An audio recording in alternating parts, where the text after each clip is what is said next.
Hi friends, जय जगन्नाथ। मु विस्मिता पुणी थे मोर गोटे सुंदर ब्लॉग वीडियो को आपण मानक स्वागत जनावि।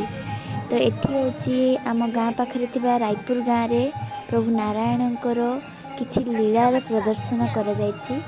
चलंतु से बेश गुडी को आमे दर्शन करिबा। एठी प्रभु श्रीराम माता सीता सहित सिंहासन रे बसिଛନ୍ତି।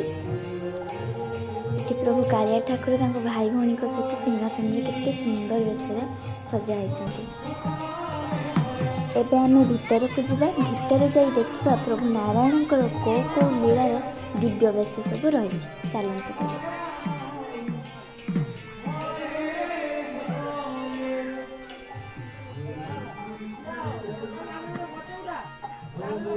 यहाँ हूँ प्रभु श्रीकृष्ण जो गोवर्धन पर्वत को निज काना अंगुली उठे।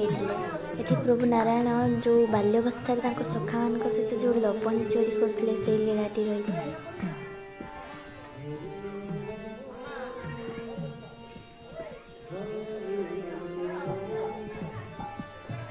कृष्ण सुदामा बंधुत्व विषय तो समस्त को जना, मु कौन बेसी कहि।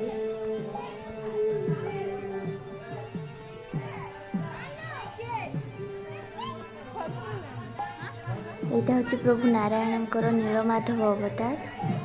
यहाँ हूँ प्रभु श्रीकृष्ण भाई बलभद्र सहित मिसी मामू कंसंकर बध कर दृश्य।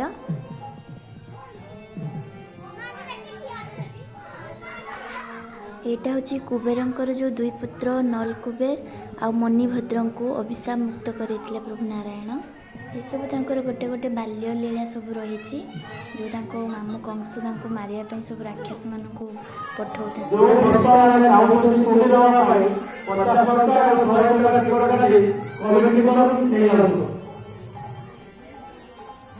कालिया दड़र दृश्य, राक्षस पुतना वधर दृश्य, वासुदेव श्रीकृष्ण को गोकुल छाड़ी जीवार दृश्य।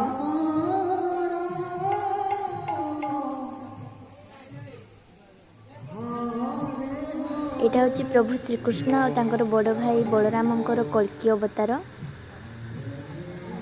एबे आगु को जीवा।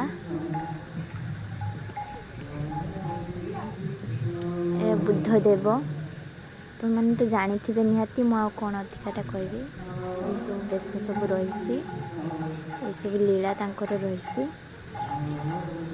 ये श्रीराम को अवतार रे माता अहल्या को अभिशाप मुक्त करते। और यहाँ हूँ परशुराम अवतार। तापर देखा अवतार रही। यहाँ हूँ जो वामन अवतार।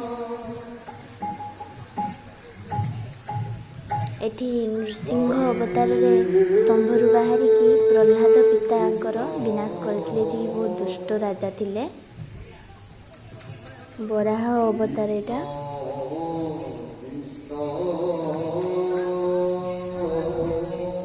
एठी माता लक्ष्मी को पुनर्बार फेरी पाया जो समुद्र मंथनर आयोजन करा जायतिला, जेटा कि देवता और राक्षस मानक मध्य होइतिला।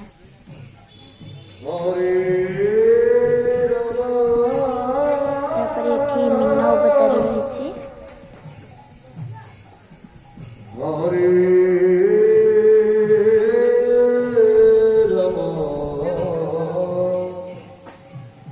देखंतु एठी कितने सुंदर भाव में डेकोरेट कर देखी मन बहुत खुशी हो जाउची। बहुत सुंदर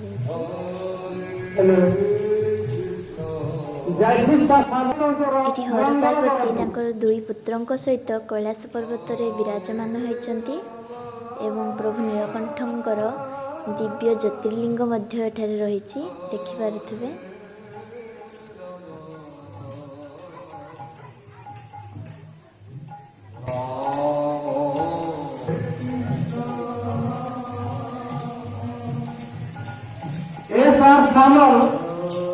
उक्त धर्मानुष्ठान को मुक्त हस्तर 100 टंका दान कर।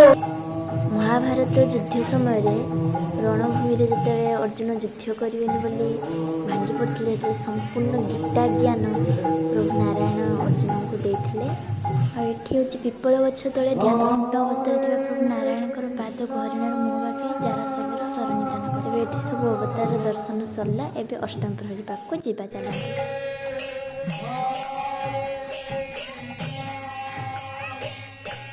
ଏଠି ହେଲେ ଶ୍ରୀ ଗଣେଶ ଆଉ ତାଙ୍କର ଦୁଇ ପତ୍ନୀ ରିଦ୍ଧି ଆଉ ସିଦ୍ଧି।